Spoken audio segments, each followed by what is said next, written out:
boy secretly swallowed a hair tie belonging to the girl sitting in front of him.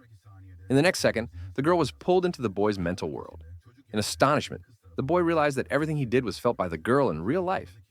At that moment, he understood that if he ate an object belonging to someone, he could drag them into his imagination and control what they felt. That night, while cycling home, a group of bullies led by the class troublemaker followed him in a car. Initially, they only wanted to scare him. However, the driver lost control and the car hit the boy, knocking him down. Then, it ran over him again. They thought the boy was dead, but when they approached, they saw that the person lying on the ground was not the boy, but their own driver. The driver sat lifeless at the steering wheel. Somehow, the harm intended for the boy had turned back onto the attacker. The boy crawled out from under the wreckage without even a nosebleed. The others fled in fear. The next day, the three survivors met secretly. They held the boy responsible for their friend's death and made a new revenge plan. This time, the target was his mother. While the boy was away, they tied chains to the foundation of the house and pulled it with a car, tearing the house from its spot. But they hadn't accounted for the gas line being damaged. Trapped inside, the mother couldn't escape, and the house caught fire. By the time the boy reached home, it was too late.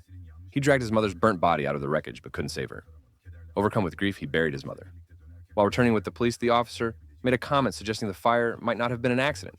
Just then, the bullies passed them again. They were laughing and mocking, showing they were not afraid of the consequences. At that moment, the boy realized that they had killed his mother. He got out of the car. Justice was no longer something he cared about. He wanted revenge. That night, the bullies met by the lake. The boy followed them silently. While they were distracted, he secretly took a piece of clothing belonging to one of them and swallowed it. Then, he took a rope and began to tighten it around his own neck.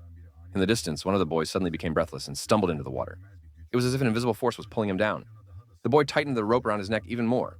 The other boy struggled, then became completely motionless. The remaining two could not understand what was happening, but this was only the beginning.